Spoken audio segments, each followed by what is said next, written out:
তেজপুৰ আৰক্ষীৰ জালত পৰিছে এটা প্ৰবঞ্চক ৰাজ্য চৰকাৰ বিভিন্ন বিভাগত ঠিকা দিয়াৰ প্ৰলোভনেৰে সৰকাই আহিছিল কোটি কোটি টকা প্ৰীত যুৱকজন বিহপুৰীয়াৰ হীৰকজ্যোতি বৰা বুলি জানিব পৰা গৈছে নিজকে ঠিকাদাৰ বুলি পৰিচয় দিয়া প্ৰবঞ্চকটোৱে গড়কাপ্তানি বিভাগৰ ভুৱা অনুজ্ঞাপত্ৰ প্ৰস্তুত কৰে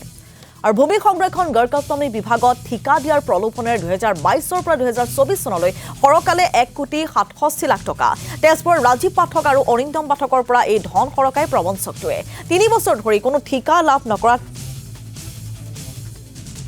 তথা দিয়া টকা ঘূৰাই নোপোৱাত আৰক্ষীৰ কাষ চাপে দুইগৰাকী ভুক্তভোগী দুয়োৰে অভিযোগৰ ভিত্তিত তেজপুৰ আৰক্ষীয়ে লখিমপুৰৰ পৰা প্ৰবঞ্চক হীৰকজ্যোতি বৰাক গ্ৰেপ্তাৰ কৰে আৰক্ষীয়ে গোচৰ ৰুজু কৰি তদন্ত প্ৰক্ৰিয়া অব্যাহত ৰাখিছে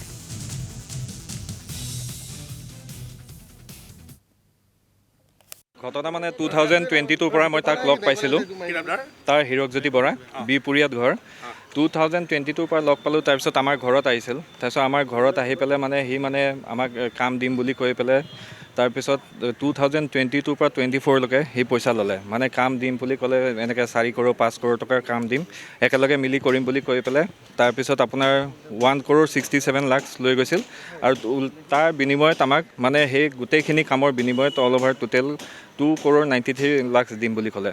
তাৰপিছত এতিয়ালৈকে মোক সেইখিনি পইচা মই কোনো নাপালোঁ তাৰপিছত মোক সদায় মানে ডেট দিয়া মানে আজি দিছোঁ কালি দিম বুলি কৈ কেতিয়াও পইচা নিদিয়া সদায় ঘূৰাই 2024 এতিয়া 25 পালে মই সেইটোৱে মানে ৰিকুৱেষ্ট কৰিছোঁ যে মানে চৰকাৰকো ৰিকুৱেষ্ট কৰিছোঁ যাতে মানে মই এইটো ন্যায়টো পাওঁ